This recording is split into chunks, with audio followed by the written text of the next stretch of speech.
So I welcome you all to this session. Today is Unit 11, BPAG 172, Unit 11. Okay.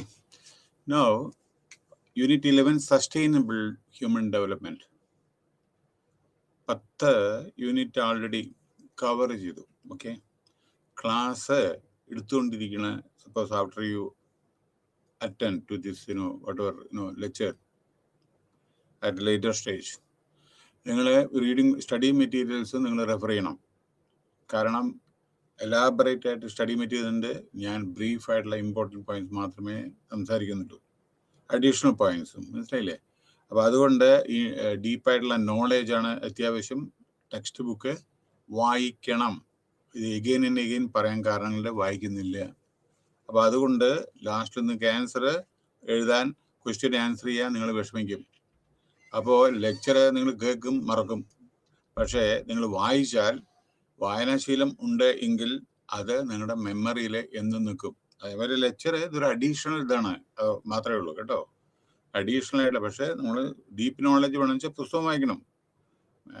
Okay, ഇതൊക്കെ value addition ആണ് നമ്മുടെ ഈ നമ്മുടെ ഇതേമാതിരി ക്ലാസ്സസ് ഒക്കെ വാല്യൂ അഡീഷൻസ് ആണ്. പക്ഷേ you are fortunate, at least you are having a very good course material. Okay, now you whatever advice ഈ തരുന്നത് അത് ശ്രദ്ധാപൂർവം കേൾക്കുക. കാരണം എന്താണെന്ന് വെച്ചാൽ ഇതെല്ലാം പറയുന്നത് ബേസ്ഡ് ഓൺ സർട്ടൻ ബാക്ക്ഗ്രൗണ്ട്. കാരണം പല അസൈൻമെൻറ്റും വേരിയസ് കോഴ്സസിൻ്റെയൊക്കെ എവാലുവേഷനൊക്കെ നടത്തിയതിൻ്റെ പരിണാമ ഫലമാണ് ഞാൻ പറയുന്നത്. ചിലർക്ക് റൈറ്റിംഗ് ഹാബിറ്റ് ഇല്ല, ക്രിയേറ്റിവിറ്റി കമ്മിയാണ് ചിലപ്പോൾ. ചിലർ വളരെ നന്നായിട്ട് എഴുതുന്നുണ്ട്.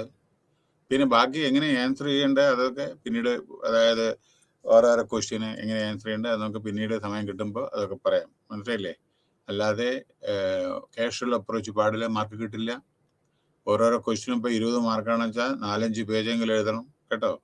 അതേമാതിരി മാർക്കിൻ്റെ അടിസ്ഥാനത്തിലാണ് എഴുതേണ്ടത്. അല്ലാതെ ചിലവരുണ്ട് 20 മാർക്കേ ഉള്ളൂ, 70 പേജ് എഴുതേണ്ട ആവശ്യമില്ല. അതുകൊണ്ട് ചിലവർ 20 മാർക്കിന് 2 പേജ് എഴുതുന്നവരുണ്ട്, 20 മാർക്ക് കിട്ടില്ല. അറ്റ്ലീസ്റ്റ് ഒരു 4, 5, 6 പേജെങ്കിലും എഴുതിയാലേ 20 മാർക്ക് കിട്ടൂ. കാരണം എസ്പെഷ്യലി ഇന്ദിരാഗാന്ധി ഓപ്പൺ യൂണിവേഴ്സിറ്റിയിലെ അവരുടെ നിങ്ങളുടെ ആൻസർ ഷീറ്റിൽ ആകെ 5-6 ലൈനേ ഉള്ളൂ, കുറച്ച് 5-8 ലൈനായിട്ടേ ഉള്ളൂ. അപ്പോൾ അതിങ്ങനെയാണത്. അപ്പോൾ അതിൽ നിങ്ങൾ അറ്റ്ലീസ്റ്റ് 4, 5 പേജ് അതിൻ്റെ എഴുതണം. കാരണം ചെറിയ ഷീറ്റാണത്. അപ്പോൾ അവിടെയാണ് 20 മാർക്ക് കിട്ടും. 100-ലാണ് 20 മാർക്ക്. മനസ്സിലായില്ലേ? അപ്പോൾ അതുകൊണ്ട് ഇതൊക്കെ ശ്രദ്ധിക്കണം. പിന്നെ വേറൊരു കാര്യം എന്താണെന്ന് വെച്ചാൽ ക്വസ്റ്റ്യൻ നമ്പർ ക്ലിയർ കട്ടായിട്ട് എഴുതണം. ക്വസ്റ്റ്യൻ നമ്പർ എഴുതുന്നില്ല ആളുകൾ. നമ്മൾ കണ്ടുപിടിക്കണം. ആരാ എവാലുവേറ്റ് ചെയ്യണമെന്ന് വെച്ചാൽ അവർ കണ്ടുപിടിക്കണം. ഏതാണ് ഈ ക്വസ്റ്റ്യൻ, ഏതാണത് ആൻസർ. അങ്ങനെയൊന്നും പാടില്ല. മനസ്സിലായില്ലേ? കറക്റ്റ് എൻറോൾമെന്റ് നമ്പർ എഴുതണം. എൻറോൾമെന്റ് നമ്പർ എഴുതിയിട്ടില്ല എങ്കിൽ വളരെ ബുദ്ധിമുട്ടും, കമ്പ്യൂട്ടറാണ് എടുക്കില്ല.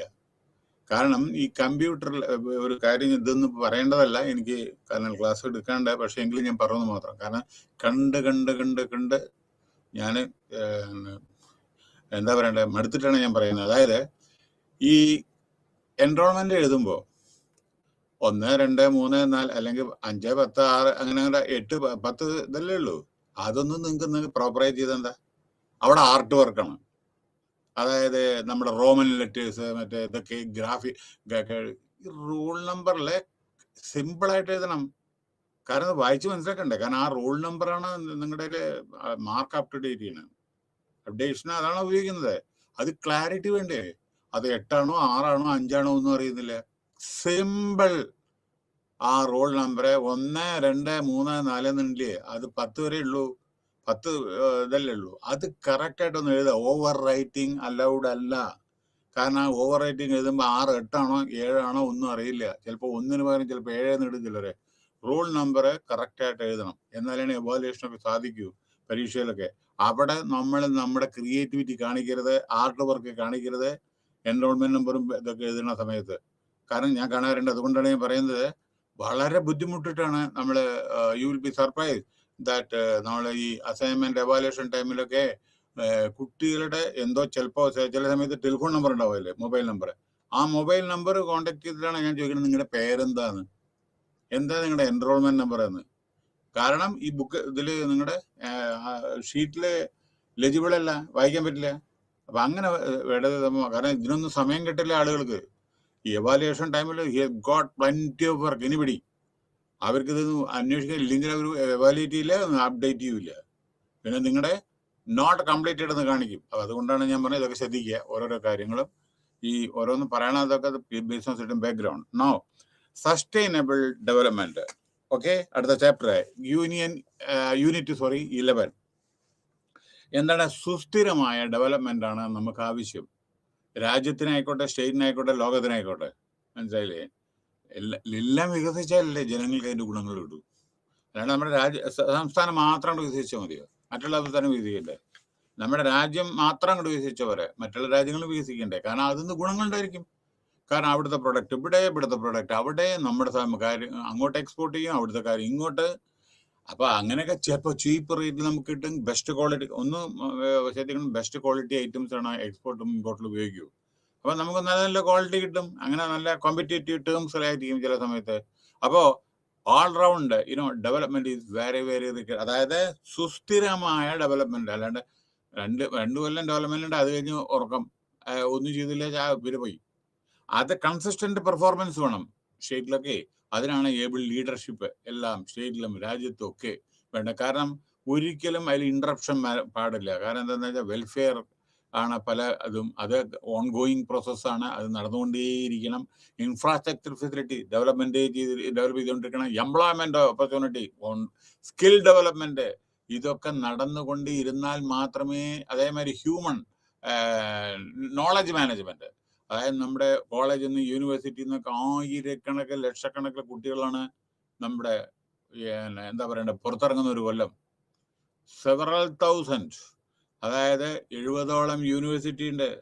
മറക്കരുത്, ഒരു യൂണിവേഴ്സിറ്റിയില് 750-800 കോളേജ് അഫിലിയേറ്റഡ് ആണ് ചിലത്.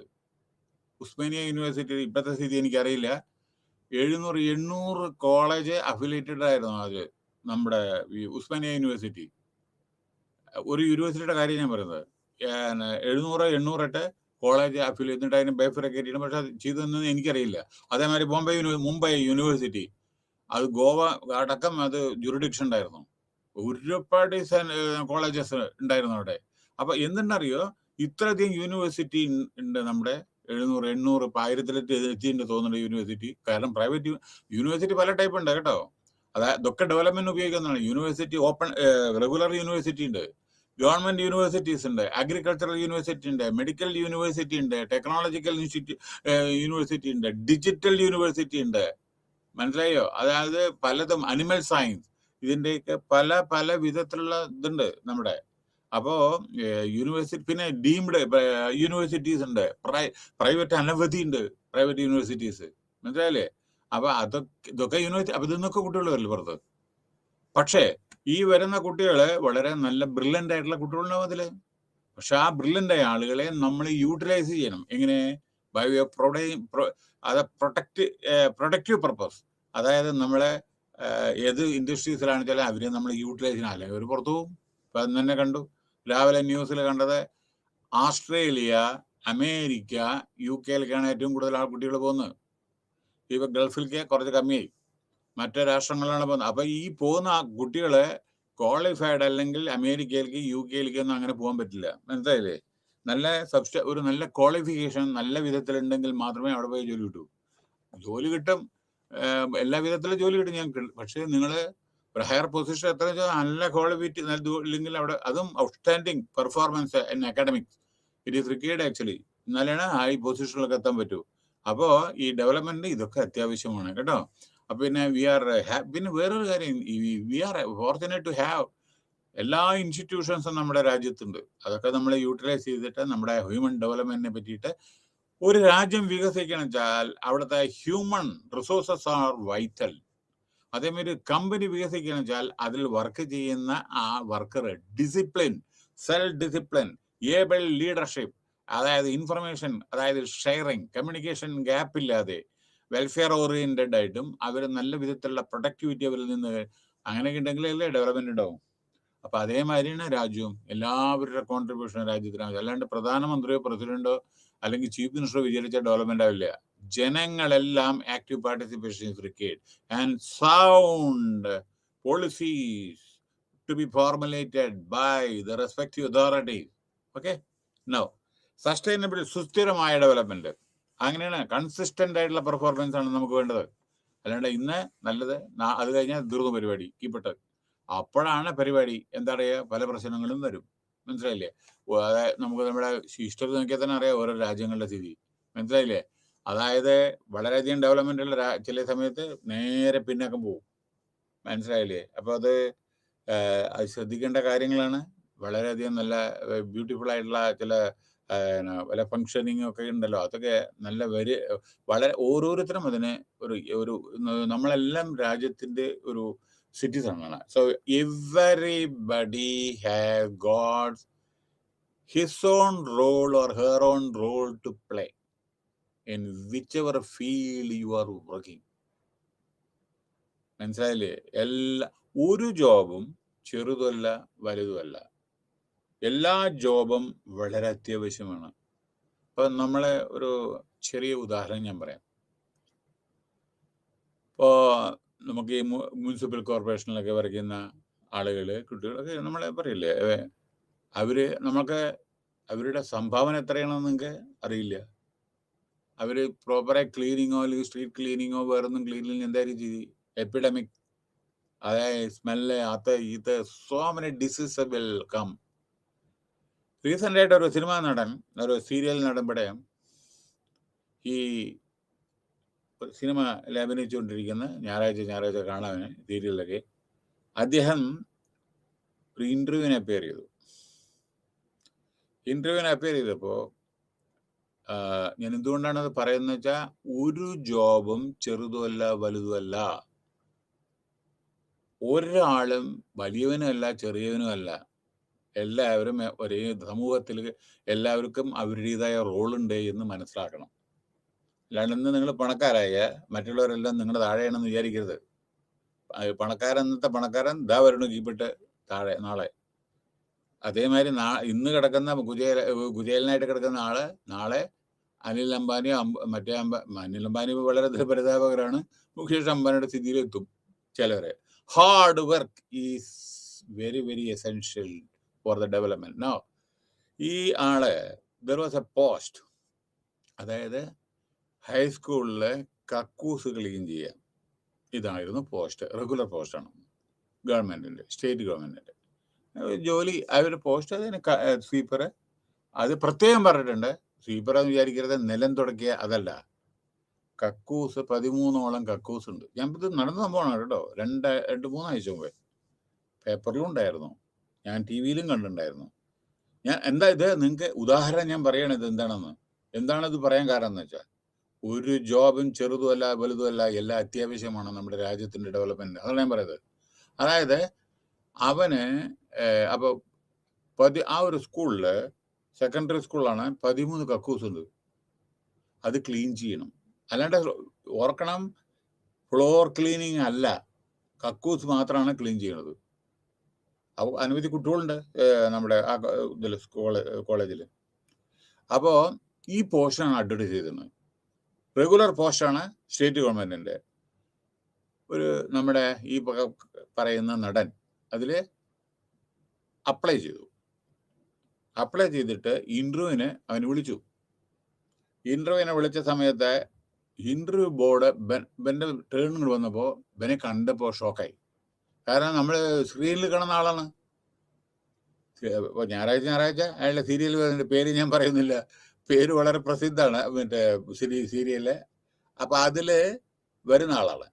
അപ്പോ ആ ഇന്റർവ്യൂ ചെയ്യുന്ന ആളുകളെ ഷോക്കായി. അയ്യോ, നീ എന്തിനാ വന്നേ? അവർ പറഞ്ഞത് അങ്ങനെ സാറേ ഈ പോസ്റ്റാണ്. അപ്പോ ഇന്റർവ്യൂ ചെയ്യുന്ന ആളുകൾ ചോദിച്ചു, നീ അണക്കറിയോ എന്ത് ജോലിക്ക് വേണ്ടിയാണ് എന്നെ വിളിച്ചിരുന്നത്? യെസ് സർ, അറിയാം.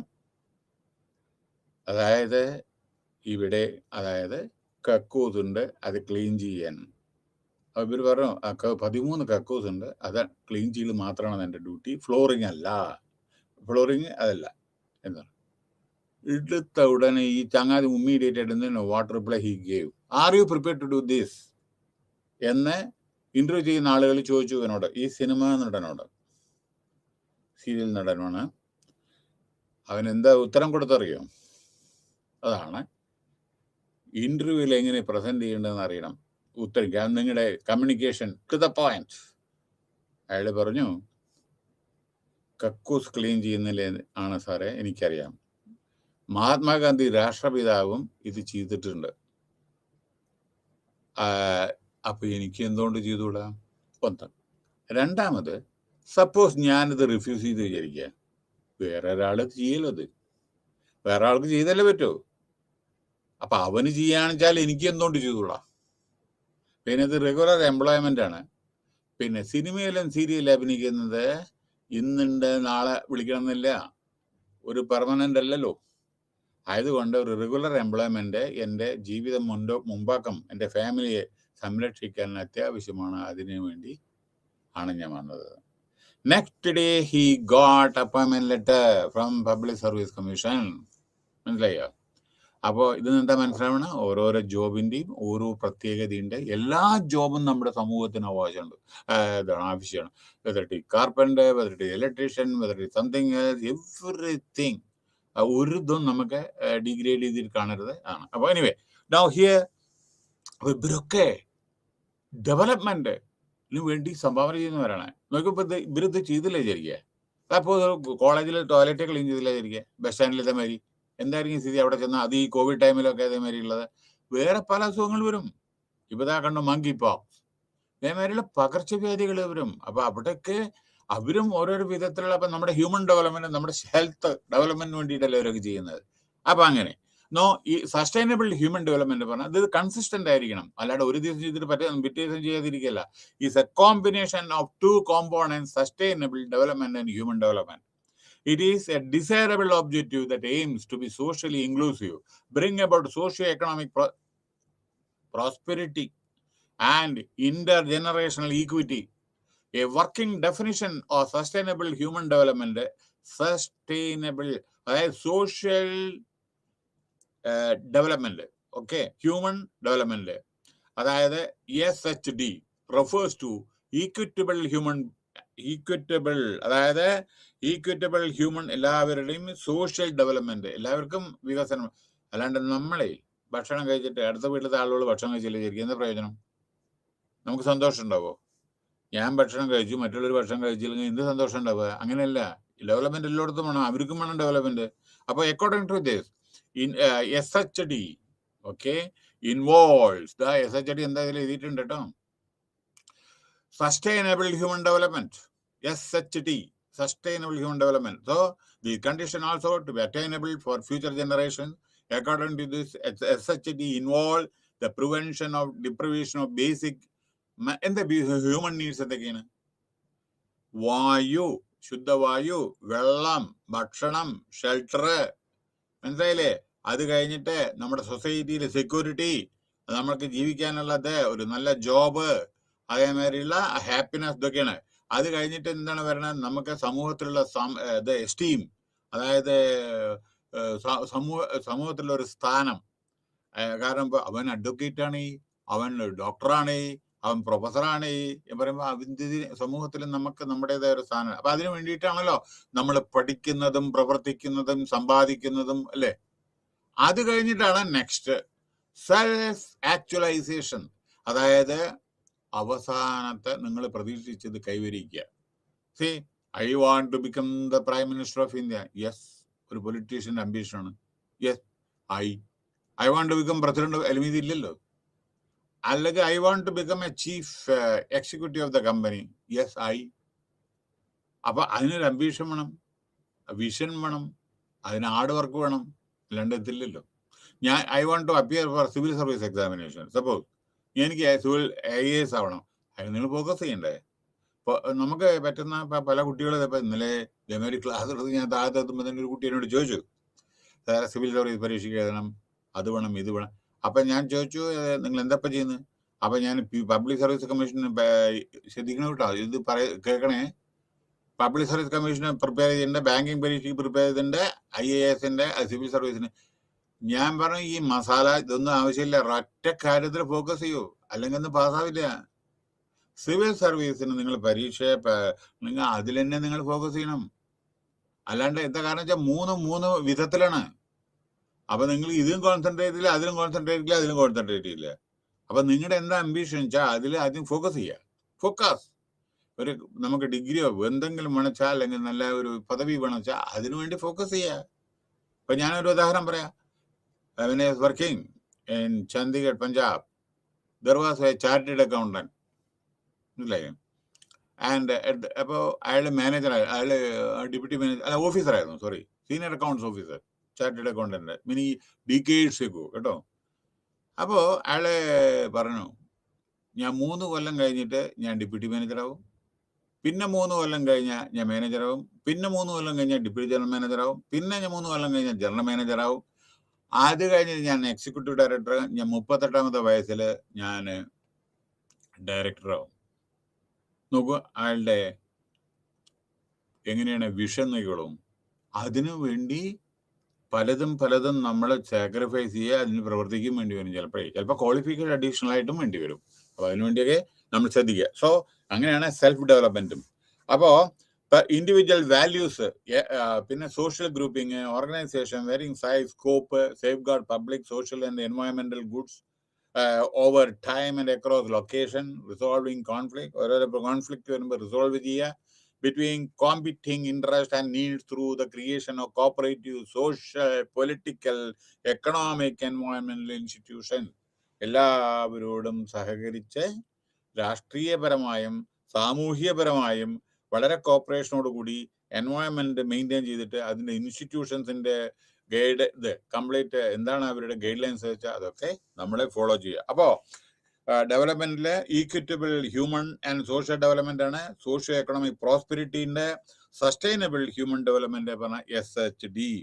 പിന്നെ അഡ്വാൻസ്ഡ് കൺസോർട്ടിസം, അതായത് in this unit we shall attempt to provide it conceptual framework of development, explain the concept of human development, മനുഷ്യന്റെ development, and present a comprehensive frame of sustainable development. Okay, അതായത് മനുഷ്യന്റെ ഡെവലപ്മെന്റും. അപ്പോൾ sustainable ഡെവലപ്മെന്റിനെ പറ്റിയിട്ട് വേറെ ഒന്നും കൂടി ഞാൻ പറയാം. അഡ്വാൻസ്ഡ് കൺസോർട്ടിയം, അതായത് കോപ്പറേഷൻ വേണം, കോൺഫ്ലിക്റ്റ് പാടില്ല, കോംപ്ലക്സിറ്റി പാടില്ല. പക്ഷേ നമ്മുടെ ഇപ്പോഴത്തെ വളരെ കോംപ്ലക്സ് സിറ്റുവേഷൻ ആണ്, അതെല്ലാം നമ്മൾ സോൾവ് ചെയ്യണം വൺ ബൈ വൺ. ഈ പ്രോബ്ലം എവിടെ ഇല്ലാത്തത്? ഇപ്പോൾ ശ്രീലങ്കയിലും പ്രോബ്ലം ഇല്ലേ? ഇതാ ഇന്ന് പ്രസിഡന്റ് ഇലക്ഷൻ ആണല്ലോ, അവിടെ പ്രോബ്ലം ഒക്കെ സോൾവ് ചെയ്യും, പ്രോബ്ലം വന്നുകൊണ്ടേയിരിക്കും. നോക്കൂ, വിശപ്പുള്ളവനാണ് അതിന്റെ വാല്യൂ എന്താന്ന് അറിയൂ. ദരിദ്രനാണ് അതായത് പണത്തിന്റെ വാല്യൂ എന്താണെന്ന് അറിയൂ. അപ്പോ ഞാൻ എന്താണ് പറയുന്നത് വെച്ചാൽ, ഈ കോൺഫ്ലിക്റ്റ് വരും, പക്ഷെ അത് ശാശ്വതമല്ല. നിങ്ങളുടെ ഹാർഡ് വർക്ക് കൊണ്ട് അത് എല്ലാ കോൺഫ്ലിക്റ്റ് എല്ലാവരുടെ ജനങ്ങളുടെ സഹകരണം കൊണ്ട് അത് മാറ്റാം. ഉദാഹരണം, ഇന്ന് ലോകപ്രസിദ്ധനായ അല്ലെങ്കിൽ ഇന്ത്യയിലെ ഏറ്റവും ധനികനായ മുകേഷ് അംബാനി അവിടെ അച്ഛൻ എന്താ ചെയ്തത്? ഗൾഫിലെ പെട്രോൾ പമ്പിൽ നിൽക്കണ്ടായിരുന്നു ധീരുഭായ് അംബാനി ഒരു കാലത്ത്, എന്തല്ലേ വർഷങ്ങൾക്ക് മുമ്പേ. അയാൾ മരിച്ചുപോയി. അതിനുശേഷമാണ് അയാളെ വിമൽ ഇതൊക്കെ ഇവിടെ വന്നിട്ട് അഹമ്മദാബാദിൽ ഇവിടെ ഗുജറാത്തിൽ സ്റ്റാർട്ട് ചെയ്തൊക്കെ ബാക്കി ഹിസ്റ്ററിയാണ്. അപ്പോൾ ഒരാൾ അങ്ങനെ അന്ന് ഗൾഫിൽ ജോലി ചെയ്തിട്ടുണ്ടെങ്കിൽ, കഷ്ടപ്പെട്ടിട്ടുണ്ടെങ്കിൽ, അത് പിന്നീട് അത് പ്രോപ്പറായി യൂട്ടിലൈസ് ചെയ്ത് 10നെ 20 20നെ 40 40 അങ്ങനെ സാമ്രാജ്യം കെട്ടിപ്പടുത്തു. മനസ്സിലായില്ലേ? ഇന്ന് രാവിലെ തന്നെ ജംനാലാൽ ബജാജിനെ പറ്റിയിട്ട് ഞാൻ കേട്ടു. അതായത് നമ്മുടെ മഹാത്മാഗാന്ധി എൻ്റെ 5ാമത്തെ പുത്രനാണെന്ന് പറഞ്ഞ വളരെ സുപ്രസിദ്ധ പെട്രിയോട്ടിക് പേഴ്സൺ, നമ്മുടെ ബജാജ് ഗ്രൂപ്പ് ഓഫ് ഇൻഡസ്ട്രീസിന്റെ സ്ഥാപകൻ ജംനാലാൽ ബജാജ്. അദ്ദേഹത്തിൻ്റെ ഇത് പറഞ്ഞു കേട്ടു. വളരെ സ്വാതന്ത്ര്യ സമയത്തിന് വേണ്ടിയിട്ട് എന്തെല്ലാം ത്യാഗങ്ങൾ. ഒരു വ്യവസായിയും ഇത്രയധികം കഷ്ടപ്പെട്ടിട്ടുണ്ടാവില്ല. കാരണം പൈസ സാമ്പത്തികമായിട്ട് നല്ലൊരു ഇതുണ്ട് അയാൾക്ക് ഉണ്ടായിരുന്നു. അതെല്ലാം പലപ്പോഴും ഫ്രീഡം സ്ട്രഗിളിന് വേണ്ടിയിട്ടും അയാൾ ഓരോരോ ക്ഷേത്രങ്ങളെ എല്ലാവർക്കും തുറന്നു കൊടുത്തിട്ട് അങ്ങനെയൊക്കെ മഹാത്മാഗാന്ധിയുടെ ഒപ്പം എല്ലാ ഉപ്പു സത്യാഗ്രഹത്തിനും, ക്വിറ്റ് ഇന്ത്യ ഇതിലൊക്കെ, പിന്നെ നമ്മുടെ ഹയർ എഡ്യൂക്കേഷനിൽ വളരെയധികം കോൺട്രിബ്യൂഷൻ ചെയ്ത ആളാണ്. ജംനാലാൽ ബജാജ് MBA, ഇതിനൊക്കെ പല ബോംബെയിലെ ഒരു ഇൻസ്റ്റിറ്റ്യൂട്ട് ഉണ്ട്, അങ്ങനെയൊക്കെ. അപ്പൊ ഇപ്പോ ആ ഗ്രൂപ്പിന്റെ ടേൺ ഓവർ എത്ര അറിയോ? 8 ലക്ഷം കോടി. അതായത് അതിൽ നിന്ന് മറ്റേ ബജാജ് വന്നു, മകൻ ബജാജ് വന്നു, അവിടുന്ന് മറ്റേ അവരങ്ങനെ ഡൈവേഴ്സിഫൈ ആയിട്ട് വളരെ ബ്യൂട്ടിഫുൾ ആയിട്ട് അവരുടെ ഡെവലപ്മെന്റ് നടന്നത് ബിസിനസ് സാമ്രാജ്യം. ബിസിനസ് കെട്ടിപ്പടുക്കുന്നത് അവർക്ക് വേണ്ടി മാത്രമല്ലല്ലോ, അതിൽ ജനങ്ങൾക്ക് എംപ്ലോയ്മെന്റ് ഇല്ലേ അല്ലേ? ഓരോരുത്തരുടെ ഇപ്പോൾ ലക്ഷക്കണക്കിന് ആളുകളല്ലേ ജോലി ചെയ്യുന്നത്. TCS 4 ലക്ഷം ആളുകളാണ്, ഇൻഫോസിസിൽ 3.5 ലക്ഷത്തി ഉണ്ട്. അപ്പൊ സാമ്രാജ്യം കെട്ടിപ്പടുക്കുക പറഞ്ഞത് മറ്റു സൊസൈറ്റിക്ക് വേണ്ടിയിട്ടല്ല ഇതൊക്കെ, അല്ലാണ്ട് അവരുടെ മക്കളല്ലല്ലോ അതില്, മനസ്സിലായില്ലേ? അപ്പൊ അതാണ് ഞാൻ പറയുന്നത്. പിന്നെ ഇത് നമ്മൾ ഓരോന്നും ചെയ്യുന്ന സമയത്ത് ഇതൊക്കെ ഡെവലപ്മെന്റ് ആണ്, മനസ്സിലായില്ലേ? അപ്പോ ഇനി പറയാനുള്ളത് കോപ്പറേഷൻ ഞാൻ പറഞ്ഞു, കോംപ്ലക്സിറ്റി പറഞ്ഞു, എൻവയോൺമെന്റ്. എപ്പോഴും വികസനം പറഞ്ഞിട്ട് നമ്മളെ പ്രകൃതിയെ നമ്മൾ ചൂഷണം ചെയ്യരുത്, നാളെ അനുഭവിക്കും. മറക്കരുതേ, പ്രകൃതിയെ ചൂഷണം ചെയ്താൽ ഇന്നല്ലെങ്കിൽ നാളെ നമ്മളോ നമ്മുടെ അടുത്ത ജനറേഷനോ അനുഭവിച്ചേ പറ്റൂ. ദൈവം തന്ന, ദൈവത്തിൽ വിശ്വസിക്കുന്നവരാണെന്ന് വെച്ചാൽ നാച്ചുറൽ, അതായത് നമ്മുടെ ഈ കാലാവസ്ഥയും അതേമാതിരി കാടുകളും ഇതിലുണ്ടല്ലോ, നമ്മുടെ ഫോറസ്റ്റ് ഏരിയ, എൻവയോൺമെന്റൽ തിങ്, പക്ഷികളും മൃഗങ്ങളും, ഇതെല്ലാം നമ്മുടെ സമൂഹത്തിന് അത്യാവശ്യമാണ്. ഒരിക്കലും നശിപ്പിക്കരുത്. നശിപ്പിച്ചാൽ അതിന്റെ പ്രത്യാഘാതം, കാട് വെട്ടിത്തെളിച്ചാൽ മഴയുണ്ടാവില്ല, മഴയില്ലെങ്കിൽ നദിയിൽ വെള്ളം ഉണ്ടാവില്ല, നദിയിൽ വെള്ളം ഉണ്ടെങ്കിൽ ഡ്രിങ്കിങ് വാട്ടർ ഉണ്ടാവില്ല, മനസ്സിലായില്ലേ? ഇപ്പൊ ഉദാഹരണം കൊച്ചി സിറ്റി, പെരിയാർ റിവർ എന്നാണ് ഡ്രിങ്കിങ് വാട്ടർ. അപ്പൊ റിവറിലേക്ക് ഇവിടെ നിന്ന് ഡ്രിങ്കിങ് വാട്ടർ കിട്ടുന്നത്, മനസ്സിലായില്ലേ? അപ്പൊ അതുകൊണ്ട് ഓരോ സ്ഥലത്തും അങ്ങനെ പലതും. അപ്പോ നമുക്ക് വെള്ളം വേണം, ശുദ്ധവായു വേണം, പൊല്യൂഷൻ പാടില്ല. അപ്പൊ എൻവയോൺമെന്റ് മെയിൻറ്റെയിൻ ചെയ്യണം, മനസ്സിലായോ? അപ്പൊ അതായി. ഇനി sustainable development conceptual frame, United Nations പല സമയത്തും അവർ പല ഗൈഡ് ലൈൻസ് ഇഷ്യൂ ചെയ്യുന്നുണ്ട്. നോക്കൂ, എൻവയോൺമെന്റില് അവരുടെ പല വിധത്തിലുള്ള ഇൻഇക്വിറ്റബിൾ, ഞാൻ പറഞ്ഞില്ലേ, ഡിസ്ട്രിബ്യൂഷൻ, പിന്നെ പോപ്പുലേഷന്റെ ഗ്രോത്ത്, അത് കൺട്രോൾ ചെയ്യണം. പോപ്പുലേഷന്റെ ഇന്ത്യ ഇപ്പൊ പറഞ്ഞല്ലോ ഞാൻ, 2ാം സ്ഥാനമാണ്. അടുത്ത് തന്നെ 2-3 കൊല്ലത്തിനുള്ള 1ാം സ്ഥാനത്തിലെത്തും. അപ്പൊ എന്താ ചെയ്യേണ്ടതെന്ന് വെച്ചാൽ അവരുടെ പാർപ്പിടം, എഡ്യൂക്കേഷണൽ ഫെസിലിറ്റീസ്, പിന്നെ അതേമാതിരി ഹെൽത്ത്, ഇതിന്റെ ഹോസ്പിറ്റൽസ്, ഇതൊക്കെ വേണ്ടി വരില്ലയോ? അതിനുള്ള ഇൻഫ്രാസ്ട്രക്ചർ ഫെസിലിറ്റീസ് ഒക്കെ നമ്മൾ ഡെവലപ്പ് ചെയ്യണം. അപ്പൊ population control is also essential, മനസ്സിലായില്ലേ? അതല്ലെങ്കിൽ നിങ്ങൾ തിങ്ങിപ്പാർക്കുന്ന സ്ഥലത്തൊക്കെ നിങ്ങൾക്ക് അറിയില്ലേ, ബോംബെയിലൊക്കെ ധാരാവി അതേമാതിരിയുള്ള സ്ഥലങ്ങളൊക്കെ തിങ്ങിപ്പാർക്കുന്ന, അല്ലേ? ഏഷ്യയിലെ ഏറ്റവും വലിയ സ്ലം ഏരിയയാണ് ബോംബെയിലെ ധാരാവി. നിങ്ങൾക്ക് അറിയാം, ഇതിൽ കേൾക്കുന്ന പലർക്കും അറിയാം എങ്ങനെയാണ്, എവിടെയാണ് സ്ഥിതി ചെയ്യുന്നത്. ആർക്കെങ്കിലും ബോംബെയിൽ വർക്ക് ചെയ്യുന്നവർക്ക് അറിയാം. 4 പുറം എന്താ പറയണ്ടേ, ഡ്രെയിനേജും മറ്റു ബോംബെയിലത്തെ മുഴുവൻ മാലിന്യങ്ങൾ നിറഞ്ഞ വെള്ളമാണ് 4 പുറം. അതിൻ്റെ നടുക്കിലാണ് ആളുകൾ താമസിക്കുന്നത്, മനസ്സിലായില്ലേ? അപ്പോ ശുദ്ധവായു, ശുദ്ധവെള്ളം, അതേമാതിരി പോപ്പുലേഷൻ കൂടിയാൽ ഡെൻസിറ്റി ഓഫ് പോപ്പുലേഷൻ ഉണ്ടായി എന്നുണ്ടെങ്കിൽ നിങ്ങൾക്ക് നിങ്ങളുടെ ഡെവലപ്മെന്റ് നടക്കില്ല, റോഡ് ഉണ്ടാക്കാൻ പറ്റില്ല. അവർക്കൊക്കെ, ഈ താമസിക്കുന്നവർക്കൊക്കെ ഇലക്ട്രിക് സപ്ലൈ എവിടെ നിന്ന് കൊടുക്കുക? പോസ്റ്റ് നാട്ടൻ സ്ഥലം ഉണ്ടാവില്ല അവിടെ. അങ്ങനെ അടുത്തടുത്ത് ഇതായിരിക്കും അവർക്ക്. ഈവൻ ഇലക്ട്രിസിറ്റി ഇല്ലെങ്കിൽ എല്ലാവരും പുറത്തിറങ്ങി നിൽക്കും, കാരണം അവർക്ക് ഒരു ചെറിയ റൂം ഉണ്ടാവും ചിലപ്പോ. അപ്പോ ഇതെല്ലാം നമ്മളെ ശ്രദ്ധിക്കണം. പിന്നെ യെസ്, എൻവയോൺമെന്റൽ ഡെപ്ലീഷൻ, അതായത് നമുക്കറിയാലോ, അതായത് പൊല്യൂഷൻ കൊണ്ട് നമ്മുടെ എൻവയോൺമെന്റ് ശരിയില്ലാത്ത ചില കാര്യങ്ങളൊക്കെ ഉണ്ടല്ലോ, അതിനെ പറ്റിയിട്ടാണ്. പിന്നെ UNCED, ഇതിലുണ്ട്. UNCED എന്താണെന്ന്, എൻവയോൺമെന്റൽ ഡെവലപ്മെന്റ്. അപ്പോൾ യുണൈറ്റഡ് നേഷന്റെ ഏജൻസിയാണത്. പിന്നെ ഇനി ഞാൻ പറയാൻ പോകുന്നത് എന്താണ് ബ്രഡ്ലാൻഡ് റിപ്പോർട്ട് ഉണ്ടോ? അതിൽ നോക്കട്ടെ. ഉണ്ടോ നോക്കട്ടെ, ഒരു മിനിറ്റ്, ഇതിലുണ്ടോ? ഓക്കെ, എങ്കിലും ഞാൻ പറയാം. ബ്രഡ്ലാൻഡ് റിപ്പോർട്ട് എന്ന് വെച്ചാൽ, ബ്രഡ്ലാൻഡ് എന്ന് വെച്ചാൽ അദ്ദേഹത്തിന്റെ ഒരു കമ്മീഷൻ റിപ്പോർട്ടിന്റെ recognise that have resources development in the form of poverty reduction വേണം, ജെൻഡർ ഈക്വിറ്റി വേണം, വെൽത്ത് റീഡിസ്ട്രിബ്യൂഷൻ വേണം. അതായത് പണം മുഴുവൻ അറിയില്ലേ, ഇന്ത്യയിലെ മുഴുവൻ ടോട്ടൽ പണം 10-20 ആളുടെ കയ്യിലാണ് ടോട്ടൽ. എന്താ അതുകൊണ്ട് പ്രയോജനം? അപ്പൊ equal distribution of wealth is also required. Okay. പിന്നെ കൺസർവേഷൻ ആൻഡ് എൻവയോൺമെന്റൽ ലിമിറ്റ്സ് ടു എക്കണോമിക് ഗ്രോത്ത്. പിന്നെ ഇൻഡസ്ട്രിയലൈസ്ഡ് ആൻഡ് ഇൻഡസ്ട്രിയലൈസേഷൻ. അതിൽ നമ്മളത് ഏത് ഇൻഡസ്ട്രി സ്ഥാപിക്കണം എന്ന് അറിയണം. ഓരോ സ്ഥലം നോക്കിയിട്ട് വേണം ഓരോ ഇൻഡസ്ട്രി സ്ഥാപിക്കാൻ. ഡെൻസിറ്റി ഓഫ് പോപ്പുലേഷൻ നടക്കില്ലേ, കൊണ്ടുപോയിട്ട് നിങ്ങൾ ഫാർമസ്യൂട്ടിക്കൽ കമ്പനി വെച്ചാലോ അതിന്റെ സ്മെല്ലും മറ്റേത് കണ്ട അലർജി, കുട്ടികൾക്ക് രാത്രി ഉറക്കം വരില്ല, അതേമാതിരി സ്മെല്ല്, ഇതൊക്കെ വരില്ലേ അതിന്റെ. അപ്പൊ നോക്കണം ഏത് ഇൻഡസ്ട്രിയാണ് അവിടെ പറ്റിയ അതേ പറ്റൂ. മനസ്സിലായില്ലേ? Today human development approach consist 2 dimension. ഏറ്റവും ലോങ് ആൻഡ് ഹെൽത്തി ലൈഫാണ് നമുക്ക് വേണ്ടത്. ലോങ് അതുണ്ട്. അതായത് ഇപ്പോഴത്തെ മരണനിരക്ക് 60-70 വയസ്സ് വരെ ഉണ്ട്. പണ്ടൊക്കെ 30 വയസ്സിലാണ് മരിച്ചിരുന്നത്. അത് നമ്മൾ മരുന്നൊക്കെ ഇത് ഉണ്ടായിട്ട് ഇപ്പൊ നമ്മുടെ ഹെൽത്ത് ഒക്കെ മെയിൻറ്റെയിൻ ചെയ്തിട്ട് അത് 70, 75, 78 എത്തിയിട്ടുണ്ട്. പിന്നെ നോളജ് പറയേണ്ട ആവശ്യമില്ലല്ലോ. ഡയറക്റ്റ് സ്റ്റാൻഡേർഡ് ഓഫ് ലിവിങ്, വളരെ നല്ല സ്റ്റാൻഡേർഡ് ഓഫ് ലിവിങ് ആവശ്യമാണ്. സ്റ്റാൻഡേർഡ് ഓഫ് ലിവിങ് പറഞ്ഞാൽ സുഖസമൃദ്ധി, അതല്ല ജീവിക്കാൻ ഉള്ള പരിതസ്ഥിതി. നമ്മളെ പണത്തിന് വേണ്ടി ജീവിക്കരുത്. ജീവിക്കാൻ പണം ആവശ്യമാണ്, അല്ലാണ്ട് പണത്തിന് വേണ്ടി ജീവിക്കരുത്.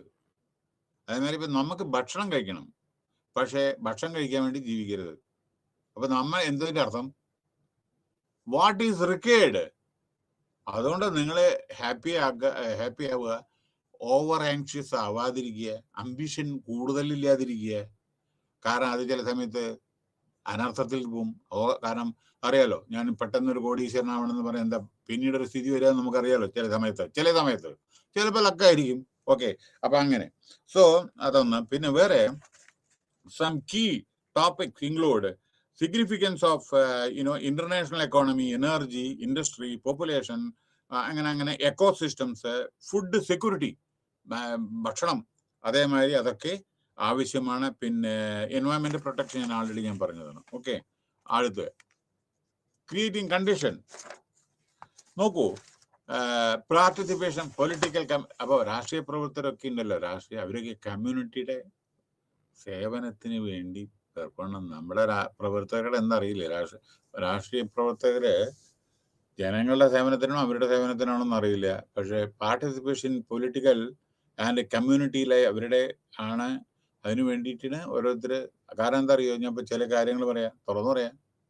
ഇപ്പൊ നമ്മൾ ഈ ട്രൈബൽ ബെൽറ്റിലൊക്കെ നിങ്ങളൊന്ന് ആലോചിച്ച് നോക്കൂ, എത്ര മണിയാണ് നമ്മൾ ഇയർ മാർക്ക് ചെയ്യുന്നത് ബഡ്ജറ്റില്.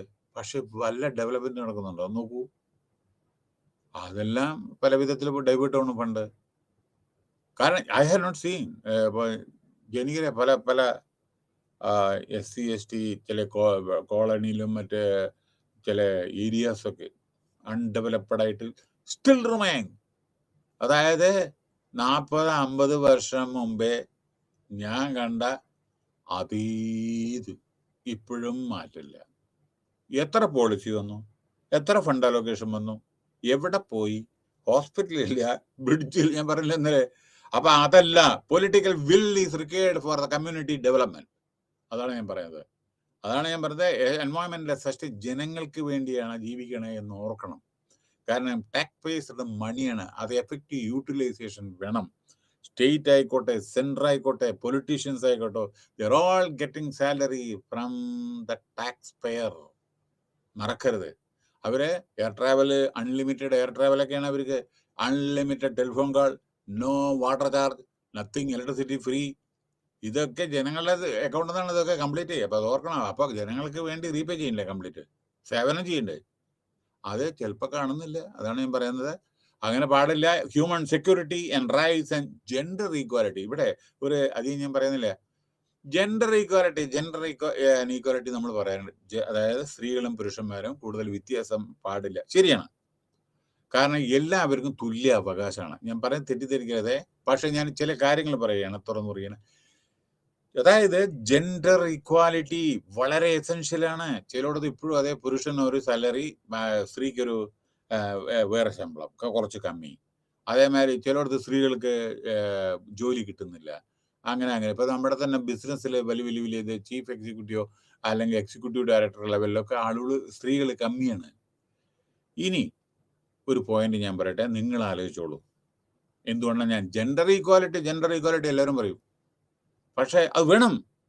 ഭരണഘടനാ പ്രകാരം ഈക്വാലിറ്റി എല്ലാവർക്കും ഉണ്ട്, സ്ത്രീകൾക്കും. അതിപ്പോ നമ്മള് ഈ പഞ്ചായത്ത് രാജ് സിസ്റ്റത്തിലൊക്കെ കുട്ടിപ്പെടുത്തുന്നുണ്ട്. അതൊക്കെ ഉണ്ട്, നല്ല കാര്യമാണത്. പക്ഷേ ഈ ചോദ്യത്തിനൊന്ന് ഉത്തരം പറയും. ഇന്ത്യയിലെ ഇതിപ്പോ രണ്ടാമത്തെ വുമൺ പ്രസിഡന്റ് ആണ് ആവാൻ പോകുന്നത് 75 കൊല്ലത്തിനുള്ളിൽ. 75 ഇപ്പൊ ആവാൻ പോകുന്നു. നാളെ വോട്ട് കൗണ്ട് ചെയ്യണ, അപ്പൊ ജയിക്കും. അപ്പൊ അത് രണ്ടാമത്തെ ലേഡിയാണ് നമ്മുടെ പ്രസിഡന്റ് ഓഫ് ഇന്ത്യ. പ്രധാനമന്ത്രി ഒറ്റ പ്രധാനമന്ത്രി 75, അതായത് ഇന്ദിരാഗാന്ധി മാത്രം. ജെൻഡർ ഇക്വിറ്റി പറ്റി നമ്മൾ വായത്തോരാത്ത വർത്തമാനം പറയുന്നല്ലേ. ഇനി ഞാൻ പറയുന്നത് കേട്ടോളൂ. You will be surprise. 75 എത്ര വർഷം നമുക്ക് എണ്ണണം. 75 ഇത് പിടിച്ചോളൂ കേട്ടോ. ഈ 75 കൊല്ലത്തിനുള്ള ഒരൊറ്റ ചീഫ് ജസ്റ്റിസ് സുപ്രീം കോടതിയിൽ ഉണ്ടായിട്ടില്ല, ലേഡി വുമൺ. ഇനി അടുത്ത് തന്നെ ഒരു സ്ത്രീ ആവും, പക്ഷെ ആകെ കാലാവധി 3 മാസം 4 മാസത്തെ ഉള്ളൂ. അത് ഇപ്പല്ല. അതായത് 75 കൊല്ലത്തിലെ nobody has occupied Chief Justice of India, the rank post. Number 2, only one woman Prime Minister in India, Indira Gandhi. Now only so far, ഇന്ന് വരെ ഒറ്റ വുമൺ പ്രസിഡന്റ്. നാളെ വോട്ടിടുന്നുണ്ട്, അപ്പൊ ചിലപ്പോൾ രണ്ടാമത്തെ ആളുണ്ടാവും. അപ്പോഴും 2 ആവുന്നുള്ളൂ. ബാക്കി പറയണ. അപ്പൊ എന്താണ് ചില സമയത്ത് അതെല്ലാം നമ്മുടെ മനസ്സ് വിശാലമായിട്ട് വളരെ ബ്രോഡ് മൈൻഡഡ് ആയിരിക്കണം. എല്ലാവർക്കും ഈക്വാലിറ്റി വേണം. സാലറി ആയിക്കോട്ടെ, വേറെ എന്തെങ്കിലും ആയിക്കോട്ടെ, ഓരോ പൊസിഷൻ ആയിക്കോട്ടെ, എംപ്ലോയ്മെന്റ് ആയിക്കോട്ടെ. നോ ലോട്ട് ഓഫ് ഇംപ്രൂവ്മെന്റ് ചെയ്ത് ദർ ഇസ് നോ ഡെവലപ്മെന്റ്. വളരെയധികം ഇതുണ്ട്, പക്ഷെ നമ്മളത് ശ്രദ്ധിക്കണം, അവരുടെ കാര്യങ്ങളും നമ്മളെ. Okay, no world summit for social development, ഇതൊക്കെ നിങ്ങൾ വായിച്ചാൽ മതി. കെനീഷ്യൻ പ്രിൻസിപ്പിൾ, സെൻട്രൽ പ്ലാനിങ്, അതായത് വികസനത്തിന് സെൻട്രൽ പ്ലാനിങ് വേണം. ന്യൂ ലിബറൽ, പുതിയ മോഡൽസ് വേണം. മാർക്കറ്റ് ലെഡ് എക്കോണമി വേണം. പിന്നെ 17 സസ്റ്റൈനബിൾ ഡെവലപ്മെന്റിന് ഗോൾസ് 17 എണ്ണം ഉണ്ട്. സസ്റ്റൈനബിൾ, ബാക്കി നിങ്ങൾ വായിച്ചാൽ മതി കേട്ടോ. ചെറിയ കൊച്ചുതാണ്, പക്ഷേ അതിൽ ബുക്കിലില്ലാത്ത ഞാനൊന്ന് പറയട്ടെ. സസ്റ്റൈനബിൾ ഡെവലപ്മെന്റ് ഗോള് എന്താണ്? 17 ഗോളുണ്ട്. എന്താണ് സസ്റ്റൈനബിൾ? നമ്മൾ ഈ ചാപ്റ്റർ സസ്റ്റൈനബിൾ ഡെവലപ്മെന്റ്. 1, ദാരിദ്ര്യം പാടില്ല, ഡെവലപ്മെന്റ്. 2, സീറോ ഹങ്കർ, പട്ടിണി മരണം പാടില്ല.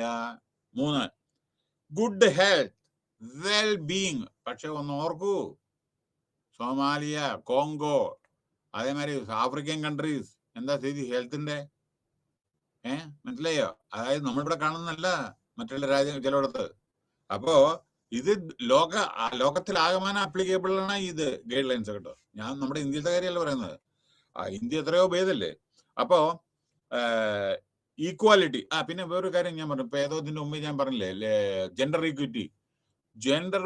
ഈക്വിറ്റിയിലെ ലോകത്തിലെ എത്ര 140 രാജ്യങ്ങളില് അനാലിസിസില് നമ്മുടെ സ്ഥാനം 135 138ആണ്. അപ്പൊ ജെൻഡർ ഈക്വിറ്റി അവിടെ കാണുന്നില്ല. അതാണ് ഞാൻ പറയുന്നത് കേട്ടോ, തെറ്റിദ്ധരിക്കരുതേ. യഥാർത്ഥത്തിൽ നമ്മള് വളരെയധികം ചിന്തിക്കേണ്ടിയിരിക്കുന്നു. അവർക്കൊക്കെ വളരെയധികം എംപവർമെന്റ് കൊടുത്ത് അവർ മുമ്പാക്കം കൊണ്ടുവരണം, അവർക്ക് നല്ല പൊസിഷൻ കൊടുക്കണം, നല്ല ജോലി കൊടുക്കണം. അതെല്ലാം നമുക്ക് അവകാശമാണ്, ആവശ്യമാണ്. അതേമാതിരി ഇന്നത്തെ വരെ നമ്മുടെ ഈ 33% നമ്മുടെ പാർലമെന്റിൽ അത് ചിലവർ ഒപ്പോസ് ചെയ്യണു, ചിലവർ പാസ് ചെയ്യാൻ വേണ്ടി പറയണു. അതൊന്നും നടപ്പിലാക്കാൻ പോലും പറ്റിയിട്ടില്ല ചില സമയത്തെ. അപ്പൊ ഞാൻ പറയുന്നത് ഒരിക്കലും ആരെയും കുറ്റമായിട്ടല്ല ഞാൻ പറയുന്നത്, യഥാർത്ഥതാണ് ഞാൻ പറയുന്നത്. ഞാൻ പറഞ്ഞ പോയിന്റുള്ളത് നിങ്ങൾ ആലോചിച്ച് നോക്കൂ. 1 പ്രൈം മിനിസ്റ്റർ, 1 പ്രസിഡന്റ്. നാളെ ചിലപ്പോൾ രണ്ടാമത്തെ ഉണ്ടായിരിക്കും, തീർച്ചയായിട്ടും അവർ തന്നെ ആയിരിക്കും. അത് മതിയോ 75 കൊല്ലത്തിനുള്ള? നോ ചീഫ് ജസ്റ്റിസ് ഇന്ത്യയിൽ, അതായത് വുമൺ. അതാണ് ഞാൻ പറഞ്ഞത് കേട്ടോ, ആലോചിക്കൂ കേട്ടോ. അപ്പൊ അതിന് ഞാൻ എന്താ പറഞ്ഞതിന്റെ ഉദ്ദേശം, അവർക്ക് ഈക്വൽ ഓപ്പർച്യൂണിറ്റി കൊടുക്കണം. വളരെ നല്ല എഫിഷ്യൻ്റ് ആയിട്ടുള്ള ആളുകൾ നമ്മുടെ ഒരിക്കലും സിഇഒയായിട്ട് എത്രയോ വലിയ വലിയ ആളുകളുണ്ട് നമ്മുടെ ഇവിടെ, വളരെ കോമ്പറ്റൻ്റ് ആയിട്ടുള്ള ഉണ്ട്. അവരൊക്കെ വളരെ, നിങ്ങൾക്കറിയാലോ, കൽപ്പന ചാവല മറ്റവരൊക്കെ നമ്മുടെ ഇവിടെ പോയി തന്നെയല്ലേ, കംപ്ലീറ്റ് എല്ലായിടത്തും ഉണ്ട് നമ്മുടെ ആളുകൾ, അതിന് പഠിക്കുന്നുമുണ്ട്. പക്ഷേ we have to utilise them effectively. പിന്നെ വേറൊന്ന്, ജെൻഡർ ഇക്വാലിറ്റി പറഞ്ഞു. ക്ലീൻ വാട്ടർ പ്യൂരിറ്റി വളരെ മോശമാണ് ഇന്ത്യയിലെ. ഡ്രിങ്കിങ് വാട്ടർ ആയിക്കോട്ടെ, പ്യൂരിറ്റി പോരാ. നിങ്ങൾക്കറിയാം ലോകത്തിലെ ഏറ്റവും ശുദ്ധജലം കിട്ടുന്ന സ്ഥലം ചിലി. അപ്പൊ നമ്മുടെ വാട്ടർ പ്യൂരിറ്റി പോരാ. അതിൻ്റെ അർത്ഥം ആ വെള്ളം നമ്മൾ കുടിക്കുമ്പോൾ ചിലപ്പോൾ നമുക്ക് വാട്ടർ ബോൺ ഡിസീസും വരും ചിലപ്പോൾ, എസ്പെഷ്യലി റെയിനി സീസണിലൊക്കെ. അതാണ് ഞാൻ പറയുന്നത്. കാരണം രണ്ടും കൂടിയും ഡ്രെയിനേജും മറ്റേതൊക്കെ പൈപ്പും ഒക്കെ കൂടി പൊട്ടി എല്ലാം അതിൻ്റെ ഉള്ളിൽ കൂടെ വെള്ളം വന്ന് അങ്ങനെയൊക്കെ വരും. വളരെയധികം ശ്രദ്ധിക്കേണ്ടതാണ്. കാരണം ഈ വാട്ടർ സപ്ലൈ ഇതിലൊക്കെ വളരെ ശ്രദ്ധിക്കേണ്ടതാണ്, പ്യൂരിറ്റി. പിന്നെ അടുത്ത് ഡീസന്റ് വർക്ക്, അതായത് ജോലി. ഡീസന്റ് വർക്ക് ഗവൺമെന്റ് ചെയ്യുന്ന, സ്റ്റേറ്റ് ഗവൺമെന്റും സെൻട്രൽ ഗവൺമെന്റും ആലോചിച്ച് ചെയ്യേണ്ടതാണത് ഡീസന്റ് വർക്ക്. എത്രയോ ലക്ഷക്കണക്കിന് ആളുകൾക്ക് ജോലിയില്ല. കേരളത്തിൽ തന്നെ 40 lakhs people they enrolled in employment change. നമ്മുടെ ഗിന്നീസ് ബുക്കിൽ പേരുണ്ട് പോരെ. പിന്നെ എന്നാ കിട്ടണവർക്ക് 4 ജനറേഷൻ കഴിഞ്ഞാൽ പോലും കിട്ടുമോ? 40 ലക്ഷം. അപ്പോൾ പിന്നെ ഇൻഡസ്ട്രി, ഇൻസെൻറ്റീവ് ആൻഡ് ഇൻഫ്രാസ്ട്രക്ചർ, നമ്മളൊരു അഡ്വർടൈസ്മെന്റ് കൊടുത്താൽ തന്നെ 18 ലക്ഷം, 8 ലക്ഷം, 9 ലക്ഷം, 12 ലക്ഷമൊക്കെയാണ് പബ്ലിക് സർവീസ് കമ്മീഷൻ പരീക്ഷയ്ക്ക് ഇരിക്കുന്നത്. പോസ്റ്റ് എത്രയുണ്ടാവും? വളരെ കുറച്ചല്ലേ ഉണ്ടാവും. കിട്ടട്ടെ, കിട്ടിയത് നല്ലത് തന്നെയാണ്. പക്ഷേ അത്തരത്തിലാണ് പോകുന്നത് എന്ന് പറയാം. അത്ര അധികം കുട്ടികൾ പഠിച്ചിട്ട് പാസ്സായിട്ട് വരികയാണ്. എല്ലാം ഓവർ ക്വാളിഫൈഡ് ആണ്. ചിലത് ചെറിയ പോസ്റ്റ് പോലും നമ്മുടെ ബാങ്ക് ക്ലർക്കിന് ബൈകോമോ അല്ലെങ്കിൽ എംകോമോ വേണ്ടു. പക്ഷെ അപ്ലൈ ചെയ്യുന്ന എംടെക്കും ബിടെക്കും എംഫിലും PhD-കാരാണ്. കാരണം അവര് something is better than nothing പറഞ്ഞിട്ട് അവര് അപ്ലൈ ചെയ്യുന്നു. അതാണ് സംഭവം. മനസ്സിലായില്ലേ? വേറെ ഒന്ന്, പിന്നെ റെസ്പോൺസിബിൾ കൺസംഷൻ, പ്രൊഡക്ഷൻ, ക്ലൈമറ്റ്, അതിൻ്റെ ഇത്, പിന്നെ ലൈഫ് ബിലോ, വെള്ളത്തിൻ്റെ അടിയിലുള്ള ജീവിതം, വെള്ളത്തിൻ്റെ നമ്മുടെ ലാൻഡിലുള്ള ജീവിതം, പീസ്, ജസ്റ്റിസ്, പിന്നെ partnership to achieve the goal, പിന്നെ ഇതൊക്കെയാണ്. പിന്നെ people are wealth of nation, നമ്മുടെ ജനങ്ങളാണ് നമ്മുടെ രാഷ്ട്രത്തിന്റെ വെൽത്ത്. മനസ്സിലായോ? അപ്പോ നമ്മളെ മനസ്സിലാക്കേണ്ടത്, പിന്നെ today human development approach consist of 2 dimensions. ഒന്ന്, ഡയറക്ട്ലി എൻഹാൻസിങ് ഹ്യൂമൻ എബിലിറ്റീസ്. ഒന്ന്, long and healthy life. 2, knowledge. 3, പിന്നെ standard of living, decent standard of living, അതായത് ജീവിക്കാൻ ഉള്ള വക നമ്മുടെ വിദ്യാഭ്യാസ യോഗ്യതയ്ക്ക് അനുസരിച്ചിട്ട്. പിന്നെ creating condition for human development, അതിനെ പറ്റിയിട്ട് പാർട്ടിസിപ്പേഷൻ ഇൻ പൊളിറ്റിക്കൽ ആൻഡ് എല്ലാം കമ്മ്യൂണിറ്റി ലൈഫ്. അതേമാതിരി എൻവയോൺമെന്റൽ സസ്റ്റൈനബിലിറ്റി പറഞ്ഞു.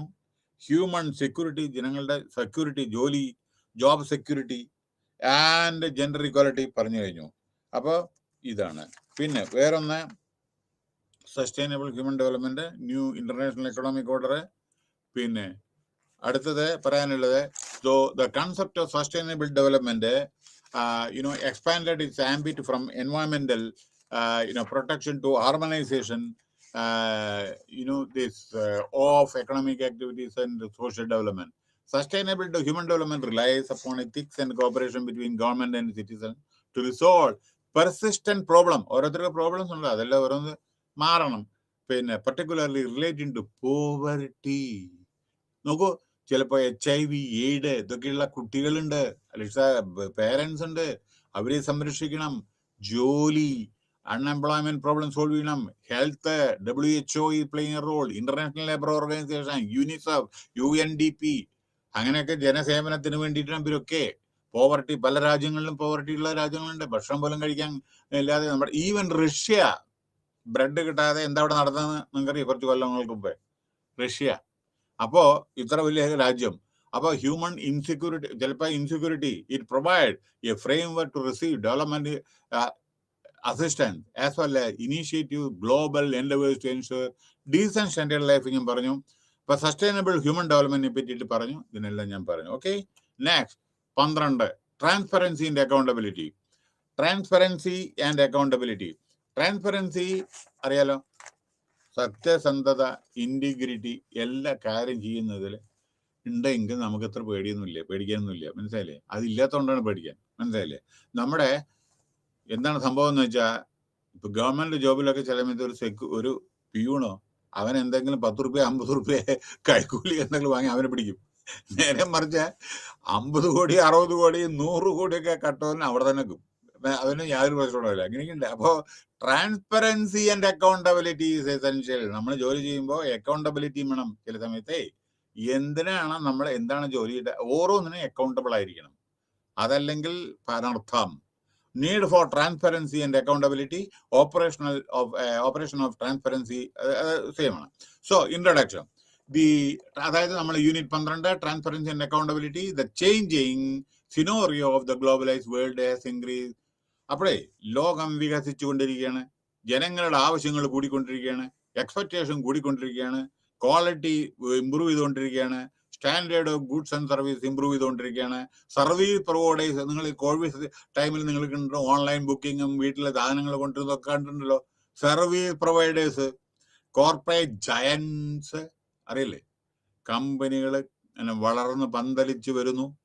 വലിയ കമ്പനികൾ, ചില സെൻട്രൽ ഗവൺമെന്റ് പബ്ലിക് സെക്ടറിൻ്റെ പ്രൈവറ്റ് എടുക്കണു. പിന്നെ moulded themselves according to the changing, ആളുകളുടെ ആവശ്യത്തിന് വേണ്ടിയിട്ടാണ് ഇതൊക്കെ എന്ന് പറയുന്നു. നമുക്കറിയില്ല. Of the people and attempted to meet the customers. ഇതിൽ വേറൊരു കാര്യമുണ്ട്. ഗവൺമെന്റിന് ചിലപ്പോൾ ഡൈവേഴ്സിഫിക്കേഷനിൽ പൈസ ഉണ്ടാവില്ല. ഇപ്പൊ നാഷണൽ ടെക്സ്റ്റൈൽ കോർപ്പറേഷനില് പുരാതന ജാമ്പുവിന്റെ കാലത്തുള്ള ഇതില്ലേ, ചർക്കയില് നൂല് നൂക്കുന്ന ക്ലോത്ത് ഒക്കെയാണ് നമ്മുടെ ഉണ്ടായിരുന്നത്. അത് പറ്റും. ഇപ്പോ പുതിയ മെഷീനറി വേണം, അതിന് കാശ് വേണ്ടേ? വലിയ ടെക്സ്റ്റൈൽ മിൽസ് ഒക്കെയാണ്. അപ്പൊ അത് പുതിയ മെഷീനറി വരണ സമയത്ത് അതിനത്ര കോടിക്കണക്കിന് രൂപ ചെലവുണ്ട്. HMDക്ക് എന്താ പറ്റി? അതേമാതിരി തന്നെയാണ് ITI. അവരുടെ കമ്മ്യൂണിക്കേഷൻ ടോട്ടൽ ഇതിന് കംപ്ലീറ്റ് റെവല്യൂഷൻ. ആ സമയത്ത് എല്ലാ എക്യുപ്മെന്റ് എല്ലാം വന്നു. വാച്ച്, HMD വാച്ച്, അത് ടൈറ്റാൻ എടുത്തു. കാരണം HMDക്ക് പൈസ അത്ര ഇല്ല ഇത് ചെയ്യാൻ. ട്രാൻസ്പെറൻസി കേട്ടോ, ട്രാൻസ്പെറൻസി. അപ്പോ പക്ഷെ ഒരു കാര്യം, നിങ്ങൾ എവിടെയും വീക്കായാൽ മറ്റൊരു കാര്യപ്രാപ്തി എടുക്കുക. അത് ഓർക്കണേ. ഈ ബിസിനസ്സില് if you are very weak, പറയട്ടെ ഉദാഹരണം, അംബാസഡർ കാറ് നമ്മുടെ ഇന്ത്യയിൽ മുഴുവൻ അംബാസഡർ കാറല്ലേ പണ്ടുണ്ടായിരുന്നത്. എന്തുകൊണ്ടാണ് അത് വീക്ക്, അതായത് തകർന്ന തരിപ്പണമായത്? ഒരൊറ്റ brand, no research and development, no investment. ബിർളയുടെ കൽക്കട്ടയിലെ അതേ ഇത്, ഒരേ മോഡല്, നല്ല ബോഡി പിന്നെ. പക്ഷേ അതിന്റെ ഒരു R&D ആക്ടിവിറ്റീസും ഇല്ല, പുതിയ മോഡലും വന്നില്ല, ഒന്നും വന്നില്ല. മാക്സിമം എന്തോ ഡീസലിന്റെയും പെട്രോളിന്റെയും എന്തോ വന്നു. അപ്പോഴേക്കാണ് മാരുതി വന്ന് അവരങ്ങോട്ട് ഇറക്കാൻ തുടങ്ങി. അതിൻ്റെ ഇടയിൽ മറ്റുള്ള കമ്പനി ഇന്ന് റോഡിൽ നോക്കിയാൽ അറിയാൻ നിങ്ങൾക്ക് എന്താണ്. ഒരൊറ്റ അംബാസഡർ കാർഡ് കാണോ? വളരെ വിരളം. പക്ഷേ ഒരു കാലത്ത് എന്തായിരുന്നു, നമ്മുടെ പ്രധാനമന്ത്രി പോലും അംബാസഡർ കാറിലാണ് വന്നിട്ട് നാഷണൽ ഫ്ലാഗ് ഹോസ്റ്റിംഗ് ഒക്കെ ചെയ്തിരുന്നത്. ഇന്നത്തെ അപ്പൊ competition is severe. You have to sustain in the market. In order to sustain, you have to meet the competition. അപ്പൊ അതിന് സമയത്ത് നിങ്ങൾ മാറിക്കൊണ്ടിരിക്കണല്ലോ. സോ ദ മെയിൻ ജനങ്ങളുടെ സാറ്റിസ്ഫാക്ഷൻ, ആവശ്യങ്ങൾ കൂടുകയാണ്. ചിലപ്പോൾ നീക്കുള്ള മാരുതി കാറ്, ഞാനൊരു ചെറിയ ഉദാഹരണം പറയാം, സമയത്തിന്റെ അഭാവം കൊണ്ടാണ്. മാരുതി കാറ് 800 ഇറങ്ങിയ സമയത്ത് വളരെ ഡിമാൻഡ് ഉണ്ടായിരുന്നു. ഓരോരുത്തർ ഗിഫ്റ്റ്, കല്യാണത്തിന് നോർത്ത് ഇന്ത്യയിലൊക്കെ ഞാൻ കണ്ടിട്ടുണ്ട്. മാരേജിന് ഒരു മാരുതി കാറ് 800, അന്ന് 800 ഉള്ളൂ മാരുതി 800. ഇപ്പോഴത്തെ മാരുതി അല്ലേ. ഞാൻ ഒരു രണ്ട് ഡിക്കേഡിന് മുമ്പേത്തെ കാര്യമാണ് ഞാൻ പറയുന്നത്. അത് ഓരോരുത്തരും ഈ കല്യാണത്തിന് ഗിഫ്റ്റ് ഇതൊക്കെ, കാരണം അത്ര അധികം പൈസ ഉണ്ടായിരുന്നില്ല അതിന് കേട്ടാ. പക്ഷേ പിന്നീടാണ് മനസ്സിലായത്, ഇത് ഡ്രൈവ് ചെയ്യണ സമയത്ത് ഹൈറ്റ്, നമ്മൾ ചില എസ്പെഷ്യലി നമ്മുടെ പഞ്ചാബിലൊക്കെ ചിലപ്പോൾ ടർബൻ ഒക്കെ ഉണ്ടല്ലോ, ചില സമയത്ത് അല്ലെങ്കിൽ ഉയർന്ന ഒരാളുകള് അവരുടെ തല ടച്ച് ചെയ്യും. എന്നുവെച്ചാൽ ഈ 800 ഇപ്പോൾ ഞാൻ ഇരിക്കുമ്പോൾ തന്നെ ചിലപ്പോൾ എൻ്റെ കാറിൽ 800 ഉണ്ടായിരുന്നു, എനിക്ക് തലമുട്ടുമായിരുന്നു. അപ്പൊ എന്ത് ചെയ്യും, ഈ ഇൻകൺവീനിയൻസ് കണ്ട അവരതിന് പിന്നെ അത് വേറൊരു ഡിസൈൻ വന്നു. മനസ്സിലായോ? അപ്പൊ ജനങ്ങളുടെ നീഡ് അനുസരിച്ചിട്ടാണ് ഓരോരോ മോഡൽ വരുന്നത്. മനസ്സിലായോ? അപ്പോൾ അവരുടെ സാറ്റിസ്ഫാക്ഷൻ. അപ്പോൾ ഇവിടെ accountability, transparency and participation started gaining ground in the governance. So പറഞ്ഞു, കൂടുതൽ ഞാൻ ഇത് പറയുന്നില്ല. അക്കൗണ്ട് പറഞ്ഞു കഴിഞ്ഞു, ട്രാൻസ്പെറൻസി പറഞ്ഞു കഴിഞ്ഞു, expansion of government role. Government role പണ്ടത്തെ റോളല്ല. ബ്യൂറോക്രാറ്റിക് അപ്രോച്ച് പറ്റില്ല, ലൈസൻസ് രാജ് പറ്റില്ല. ജനങ്ങളുടെ സേവനമാണ് അത്യാവശ്യം. അപ്പൊ അതുകൊണ്ട് പണ്ടത്തെ ഒരു ആപ്ലിക്കേഷൻ അയച്ചിട്ടുണ്ടെങ്കിൽ 2.5 കൊല്ലം കഴിഞ്ഞ് 3 കൊല്ലം കഴിഞ്ഞിട്ട് അതിന് മറുപടി വരുന്നില്ലേ, അത് പറ്റില്ല. On the spot. ഇപ്പൊ നിങ്ങൾ പ്രധാനമന്ത്രിക്കായാലും ശരി, പ്രസിഡന്റ് ഒരു ലെറ്റർ അയച്ചു നോക്കൂ നിങ്ങൾ, അല്ലെങ്കിൽ എന്തെങ്കിലും ഒരു കാര്യത്തിന് ഒരു സെക്രട്ടറി മറുപടി പെട്ടെന്ന് അയക്കും. If it is justifiable or what or ഇത് കേട്ടോ. കാരണം communication developed like anything. And concept of delegated legislation. പിന്നെ ഇവിടെ പ്രധാനപ്പെട്ട ഒരു കാര്യം, സെൻട്രലൈസേഷൻ എല്ലായിടത്തും നല്ലതല്ല. പക്ഷെ ചിലയിടത്ത് വേണേനും കേട്ടോ സെൻട്രലൈസേഷൻ. പക്ഷേ പവർ ഡെലിഗേറ്റ് ചെയ്യണം മറ്റുള്ളവർക്ക്. അപ്പൊ നോക്കോളൂ, ഒരു ചെയർമാൻ, ചീഫ് എക്സിക്യൂട്ടീവ് വിചാരിക്കുക, എല്ലാ അധികാരം അയാളുടെ കയ്യിലാണ് വെച്ചാൽ എങ്ങനെ പിന്നെ എല്ലാ പേപ്പറും അയാളുടെ അടുത്ത് പോയില്ലേ സൈൻ ചെയ്യാൻ?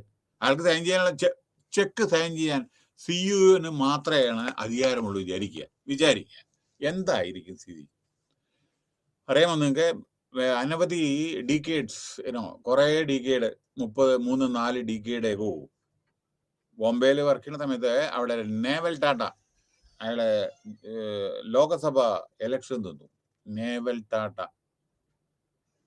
ആ സമയത്ത് അയാളുടെ നമ്മുടെ JRD ടാറ്റ പറയണ്ടായി, നീ ഓഫീസിൽ ചെന്നാ രാവിലെ ചെക്ക് സൈൻ ചെയ്യാൻ തുടങ്ങിയാൽ വൈകുന്നേരം 8 മണി വരെ ഇരുന്ന ചെക്ക് സൈൻ ചെയ്ത് കഴിഞ്ഞിട്ടുണ്ടാവില്ല. അത്ര തിരക്കുള്ളപ്പോൾ നീ എങ്ങനെ ഇലക്ഷൻ നിൽക്കണം ചോദിച്ചിട്ടുണ്ടാവും. അപ്പോ എന്താ അവിടെ ചെയ്യേണ്ടത്? ഡെലിഗേഷൻ. 1 ലക്ഷം വരെ അക്കൗണ്ട്സ് ഓഫീസറും മറ്റുള്ളവർക്കും ചെയ്യാം. അപ്പോൾ 5 ലക്ഷം വരെ ഇന്നാളും കൂടി, അതിന് മീതെ ഇന്നാള്, അല്ലെങ്കിൽ 20 ലക്ഷത്തിന് മീതെ, അല്ലെങ്കിൽ 10 ലക്ഷം 15 ലക്ഷത്തിന് മീതെ ആരാണ് ചീഫ് എക്സിക്യൂട്ടീവോ ചെയർമാനോ അവർ തമ്മിൽ അങ്ങനെ ഡെലിഗേറ്റ് ചെയ്താൽ കുറെ വർക്ക് ചെയ്യാം. ഡെലിഗേഷൻ ആവശ്യമാണ്. അപ്പൊ നമ്മുടെ ഇപ്പൊ പല ഡെലിഗേഷൻ നടക്കുന്നുണ്ട്. നമ്മുടെ ഇപ്പൊ ഇലക്ഷൻ കമ്മീഷണർ ഉണ്ട്, അവരുടെ കീഴിൽ സ്റ്റേറ്റ് ഇലക്ഷൻ കമ്മീഷൻ ഉണ്ട്, ഇലക്ടറൽ ഓഫീസേഴ്സ് ഉണ്ട്, ഓരോരുത്തർക്കും ഓരോ ഡെലിഗേഷൻ കൊടുത്തിട്ടുണ്ട്. അതേമാതിരി ഇപ്പൊ നോക്കൂ, വേറൊരു കാര്യം, നമ്മുടെ DIG ഉണ്ട്, IG ഉണ്ട്, ഓരോരുത്തർക്ക് ഓരോ പവർ ഉണ്ട്, ഓരോരോ പരിധിയുണ്ട്. പാസ്പോർട്ട് ഓഫീസർക്ക് അയാൾക്കൊരു പരിധിയുണ്ട്. അപ്പൊ അതിനൊക്കെ പവർ അത് വേണം, എന്നാലാണ്. പിന്നെ ചെക്ക് കറപ്ഷൻസ് നമ്മളെ അതാണ്. പിന്നെ വേറെ നിങ്ങളോട് പറയാനുള്ള ഒരു കാര്യം, ബാക്കിയൊക്കെ നിങ്ങൾ വായിക്കും. പൊളിറ്റിക്സ് ഒക്കെ എന്താ ഞാൻ പറയേണ്ട ആവശ്യമൊന്നും, ഞാൻ I don't want to talk about that. Bureaucrat politics and രാഷ്ട്രീയ പ്രവർത്തകരും ബ്യൂറോക്രാറ്റും തമ്മിലുള്ള അലയൻസ് പറയണ്ടല്ലോ, അത് നിങ്ങളോട് പറയണ്ടല്ലോ. രാഷ്ട്രീയ പ്രവർത്തകരും ബ്യൂറോക്രാറ്റും തമ്മിലുള്ള അടുപ്പം പറയില്ല. അടുത്തത് check corruption and corrupt practice. നമ്മൾ എത്ര കഷ്ടപ്പെട്ട് നമ്മുടെ ഏജൻസി ഉണ്ടെങ്കിൽ ശരി, നമ്മുടെ കറപ്ഷന് ഒരു ശമനവും ഇല്ല കേട്ടോ. ലോക റാങ്കിങ്ങിലെ ഇന്ത്യ വളരെ പൂറായിട്ടുള്ള ഒരു ഇതാണ്. പാകിസ്ഥാന്റെ ഒക്കെ അടുത്താണ് ഇന്ത്യ. ബംഗ്ലാദേശ് നമ്മളെക്കാളും ഇതാണ്. എൻ്റെ ഒരു എക്സാക്ട് ഡീറ്റെയിൽ ഞാൻ പറയുന്നില്ല. വളരെ നമ്മളെ ഇമ്പ്രൂവ്മെന്റ് ചെയ്യേണ്ടിയിരിക്കുന്നു കറപ്ഷനിൽ. Eradication of corruption. എത്ര ഏജന്റ് ഉണ്ടെങ്കിലും കറപ്ഷൻ വേണ്ട അത്ര നടക്കണം. ഇലക്ഷൻ നോക്കൂ, എന്താ ചെയ്യുന്നത് നോക്കൂ, ഓരോരുത്തരുടെ ഒക്കെ അത് കറപ്ഷനല്ലേ. 5 ലക്ഷം നിങ്ങളോട് ചെലവഴിക്കാൻ പറഞ്ഞാൽ 5 കോടിയാണ് ചെലവഴിക്കുന്നത്. അതാ ഇവിടുന്ന് കിട്ടുന്ന കാശ് അതിനെക്കൊണ്ട് കൊടുക്കുന്നുണ്ട്. അപ്പൊ അങ്ങനെ പലതും PWD ആയിക്കോട്ടെ, വേറെ എന്തെങ്കിലും നാഷണൽ ഹൈവേ കൺസ്ട്രക്ഷൻ ഒക്കെ. പക്ഷെ അതൊക്കെ നമ്മൾ കൺട്രോൾ ചെയ്യണം. കാരണം എന്താ പറയുക, ഇത് ജനങ്ങൾക്ക് നമുക്കത് കൊടുത്താൽ രാഷ്ട്രത്തിന്റെ ഡെവലപ്മെന്റ് ഉണ്ടാവും. അല്ലെങ്കിൽ ഒരാളുടെ പോക്കറ്റ് മാത്രം അവൻ തന്നെ പണക്കാരനാവും, അതല്ല, അതൊരു പ്രയോജനം ഉണ്ടാവില്ല. എന്തായാലും പിന്നെ അപ്പാത്തറ്റിക് നേച്ചർ ഓഫ് സിറ്റിസൺ. പിന്നെ ചിലവരുടെ കണ്ടീഷൻ വളരെ പരിതാപകരമാണ്. അതായത് വളരെ മോശമായിട്ടുള്ള, ഇപ്പോഴും ഇമ്പ്രൂവ്മെന്റ് ഇല്ല. അത് ഞാൻ പറഞ്ഞില്ല. ഞാൻ ഇപ്പോഴും ഞാൻ ഒരു കാര്യം ചോദിക്കട്ടെ, 30%, 40% ഇന്നും പോവർട്ടിയിലാണ് ഇന്ത്യ. 30% അറ്റ്ലീസ്റ്റ് ഞാൻ പറയാം. They are poverty ridden people. ബാക്കി 70 ഉള്ളൂ നിങ്ങൾ 3 നേരം ഭക്ഷണം കഴിക്കുന്നവര്. അപ്പൊ 30%, ഞാൻ ഇതൊക്കെ പറയുന്നത് റിയാലിറ്റിയാണ് കേട്ടോ. അല്ലാണ്ട് ആരുടെ നമ്മൾ ഒരാളെ കുറ്റം പറയാനല്ല, ഒരു ഗവൺമെന്റിനെ ഒന്നിനും കുറ്റം പറയാനല്ല. ഞാൻ പറയുന്നത് ആക്യുറേറ്റ് ഫിഗേഴ്സ് ആണ് ഞാൻ പറയുന്നത് കേട്ടോ. ഞാൻ ഒരിക്കലും വിചാരിക്കരുത് നമ്മൾ ഒരാളെയും നമുക്ക് എതിരോ അങ്ങനെ ഒന്നല്ല. India is having at least nearly 30% പോവർട്ടിയിലുണ്ട് ആളുകൾ. നിങ്ങൾ നോക്കൂ, ഒറീസയിലെ കാൽഹണ്ടി, മഹാരാഷ്ട്രയിലെ ഈസ്റ്റേൺ മഹാരാഷ്ട്ര, ജാർഖണ്ഡ്, ബീഹാർ. നിങ്ങൾ സിറ്റി നോക്കണ്ട, പറ്റ്ന സിറ്റി നോക്കണ്ട, മറ്റുള്ള സ്ഥലങ്ങൾ നോക്കൂ. ഇപ്പൊ വെസ്റ്റ് ബംഗാൾ, ആ മിഡ്നാപൂർ ഏരിയ, അവിടെ നിന്നുള്ള ആളുകളിലെ മറ്റുള്ള ജോലിക്കൊക്കെ വേണ്ടി ഒരു സ്ഥലത്ത് വരാൻ. അപ്പോൾ അവിടെ ജോലി ഇല്ലാത്തതുകൊണ്ടല്ലേ വരുന്നത്. അങ്ങനെ ഓരോരോ ഇതിലുണ്ട്. അപ്പൊ ഒരു സ്റ്റേറ്റിന്റെ കാര്യമല്ല പറഞ്ഞ, എല്ലായിടത്തും ഉണ്ട്. അപ്പോൾ നമ്മള് ഇതിന്ന് മുക്തി നേടിയിട്ടില്ല. അപ്പോൾ ഇവരുടെ നമ്മുടെ ചിലരുടെ കണ്ടീഷൻ അതേമാതിരി. അപ്പൊ mechanism of transparency and accountability. പിന്നെ അപ്പൊ നമ്മുടെ നിയമം പ്രോപ്പറായിരിക്കണം, ഇംപ്ലിമെന്റ് ചെയ്യണം, എൻഫോഴ്സ് ചെയ്യണം. ഒരാൾക്കൊരു നിയമം, മറ്റൊരാൾക്ക് വേറൊരു നിയമം പാടില്ല കേട്ടോ. ഒരാൾക്കൊരു നിയമം, മറ്റുള്ളവർക്ക് വേറെ നിയമം പാടില്ല. നിയമം എല്ലാവർക്കും ബാധകമാണ്. ജുഡീഷ്യറി ഇംപാർഷ്യലായിട്ടും നമ്മളെ ഓരോന്നും വളരെ റെസ്പെക്ട് ചെയ്തിട്ടും ജുഡീഷ്യറി അത് റെസ്പെക്ട് ചെയ്യണം. നിയമങ്ങളെ എല്ലാവർക്കും ബാധകമാണ്. നമ്മൾ ലോ അബൈഡിങ് സിറ്റിസൺ ആയിരിക്കണം. ടാക്സ് കൊടുക്കണം പറഞ്ഞാൽ ടാക്സ് കൊടുക്കണം. അതൊക്കെ നമ്മുടെ രാജ്യത്തിന്റെ ഡെവലപ്മെന്റിന് വേണ്ടിയിട്ടാണ്. അത് നിങ്ങൾക്ക് കൊടുക്കണോ കൊടുക്കേണ്ടതെന്ന് നിങ്ങളല്ല തീരുമാനിക്കേണ്ടത്. കൊടുക്കണം, മനസ്സിലായില്ലേ? പിന്നെ എക്സസൈസിങ് അപ്രോപ്രിയേറ്റ് അഡ്മിനിസ്ട്രേറ്റീവ് ഡിസ്ക്രിപ്ഷൻ. ചിലപ്പോൾ നമ്മൾ ഓരോരോ അഡ്മിനിസ്ട്രേറ്റീവ് ഡിസ്ക്രിപ്ഷൻ എടുക്കേണ്ടി വരും, ഓരോരോ ഡിസിഷൻ. പിന്നെ recommending new policy, proposing changes. പിന്നെ പോളിസി ഇടയ്ക്കിടയ്ക്ക് റൂൾ മാറിക്കൊണ്ടിരിക്കില്ലേ ചിലത്. നോക്കുമ്പോൾ നമ്മുടെ ഡിജിറ്റൽ ബാങ്ക് ട്രാൻസ്ഫർ, നമ്മുടെ മോഡിജി വന്നതിന് ശേഷം ബാങ്കിങ് ട്രാൻസാക്ഷൻസ് ഒക്കെ ഡിജിറ്റലായി, പോളിസീസ് മാറി, 5 day വീക്കായി ബാങ്കില്. അതേമാതിരി പല പല പല പല പുതിയ പോളിസീസ്, മോണിറ്ററി പോളിസി, റിസർവ് ബാങ്കിന്റെ ഗൈഡ് ലൈൻസ്, അങ്ങനെ പല വിധത്തിലുള്ള പോളിസീസ് അഡ്മിനിസ്ട്രേഷനിൽ വന്നില്ലേ. അങ്ങനെ പല ടാക്സ് സ്ട്രക്ചർ, GST, ഇതൊക്കെ പോളിസീസ് അല്ലേ ഗവൺമെന്റിന്റെ. Okay, no enhancing the confidence, ജനങ്ങളുടെ കോൺഫിഡൻസ് മേപ്പെട്ട് പോകണം. ആക്സസ് ടു ഇൻഫർമേഷൻ, അതാണ് റൈറ്റ് ടു ഇൻഫർമേഷൻ. എന്താണ് ഗവൺമെന്റ് ചെയ്യുന്നത്, അത് റൈറ്റ് ടു ഇൻഫർമേഷനിൽ നമുക്ക് കിട്ടും. ഫ്രീഡം ഓഫ് എക്സ്പ്രഷൻ, ജനങ്ങൾക്ക് സംസാരിക്കാനുള്ള അവകാശം ഫണ്ടമെന്റൽ റൈറ്റ് ആണ്. നിങ്ങളുടെ വ്യൂസ് എക്സ്പ്രസ് ചെയ്യാം, യാതൊരു കുഴപ്പമില്ല. പക്ഷെ വ്യൂസ് എക്സ്പ്രസ് ചെയ്യുമ്പോൾ നിങ്ങൾ ശ്രദ്ധിക്കണം, ആവശ്യമുള്ളത് മാത്രമേ വ്യൂസ് എക്സ്പ്രസ് ചെയ്യാൻ പാടുള്ളൂ. പിന്നെ സെൻട്രൽ വിജിലൻസ് കമ്മീഷൻ കറപ്ഷൻ ഇത് കൺട്രോൾ ചെയ്യുന്നു. കൺട്രോൾ ആൻഡ് ഓഡിറ്റ് ചെയ്യുന്ന സെൻട്രൽ ഗവൺമെന്റിന്റെ ഓരോരോ എക്സ്പെൻഡിച്ചർ ഓഡിറ്റ് ചെയ്യുന്നതാണ് control, appointed by the president of India. ഇത് സ്റ്റാറ്റ്യൂട്ടറി പോസ്റ്റ് ആണ്, ഇത് നോൺ സ്റ്റാറ്റ്യൂട്ടറി ആണ്. ഇത് മറ്റുള്ള വിജിലൻസ് എൻക്വയറീസ് ആണ്, ഇത് സ്റ്റാറ്റ്യൂട്ടറി ആണ്. ഗവൺമെന്റ് എക്സ്പെൻഡിച്ചർ അവിടെ ഉണ്ടാതല്ല. പിന്നെ ലോക്പാൽ, ലോക ആയുക്ത, ലോക്പാൽ, പിന്നെ ലോക ആയുക്ത. അതെന്താണെന്ന് വെച്ചാൽ നമ്മുടെ നോക്കോളൂ, Lokpal, Lokayukta act 2013 is anti corruption act of Indian parliament in India, which seeks to provide for the establishment of the institution of Lokpal to enter into allegation corruption against certain important senior public functionaries including the Prime Minister of India. 2, Lok Ayukta investigating any action, other state by the public servant if it is referred by the state government. പിന്നെ അപ്പൊ അത് സ്റ്റേറ്റിൽ വരുന്നതാണ്, മറ്റേത് സെൻട്രലിൽ വരുന്നതാണ്, including the prime minister. അപ്പൊ ലോക്പാൽ, യോഗായുക്ത ഇത് corruption avoid ചെയ്യാൻ വേണ്ടിയിട്ടാണ്. പിന്നെ വേറൊന്ന്, ചില സ്റ്റാൻഡേർഡ് ഇൻഫർമേഷൻ ഓപ്പൺനെസ്, സത്യസന്ധത, ഓപ്പൺ ആയിട്ട് ചോയ്സ് ആൻഡ് കൺസൾട്ടേഷൻ വേണം. ചില സമയത്ത് കേർട്സി, എല്ലാ ആളുകളോടുള്ള ഹെൽപ്പ്, അല്ല നീഡി പേഴ്സൺസിന്റെ helpful, putting things right, value for money. നമ്മൾ അതേമാതിരി സോഷ്യൽ ഓഡിറ്റും അത്യാവശ്യമാണ് നമുക്ക്. കാരണം എന്താണെന്ന് വെച്ചാൽ നമ്മൾ എന്താ ചെയ്യുന്നത് അത് നമ്മൾ അറിയണം, ഓരോ സോഷ്യൽ ഓഡിറ്റ്. പിന്നെ ഇതാ റൈറ്റ് ടു ഇൻഫർമേഷൻ പറഞ്ഞു കഴിഞ്ഞാൽ ഓക്കെ, അതായത് ജനങ്ങൾക്ക് അറിയാനുള്ളത്. പിന്നെ ഇതാ Mahatma Gandhi employment minimum guarantee, minimum ഡേയ്സിന്റെ employment. പിന്നെ അത് കഴിഞ്ഞ സിവിൽ സൊസൈറ്റി ഓർഗനൈസേഷൻ. നമ്മുടെ ഇതെന്താണെന്ന് അറിയോ, ഡിജിറ്റൽ ജനങ്ങളുടെ ജനസേവന ഓരോ പദ്ധതികളാണ്. ആന്ധ്രാപ്രദേശിലെ സിവിൽ സൊസൈറ്റി ഓർഗനൈസേഷൻ. സൂചന ഏവം റോസ്ഗാർ, അത് ഡൽഹിയിലാണ്. അക്ഷയ കേരളത്തിലാണ്. സ്വാഗത് ഗുജറാത്തിലാണ്. ഗ്യാൻജീത് മധ്യപ്രദേശിലാണ്. ഓക്കെ, അങ്ങനെ അതേമാതിരി ഡിജിറ്റൽ അത് ഹരിയാനയിലെ. ലക്വാണി പ്രൊജക്ട് ഉത്തർപ്രദേശിലെ. അതേ ഭൂമി കർണാടക. അങ്ങനെ ചിലത്. അപ്പോൾ ഇങ്ങനെ ചില ഇമ്പ്രൂവ്മെന്റ് ഉണ്ട്. Okay, so we can say that accountability and transparency are vital to the functioning of democracy.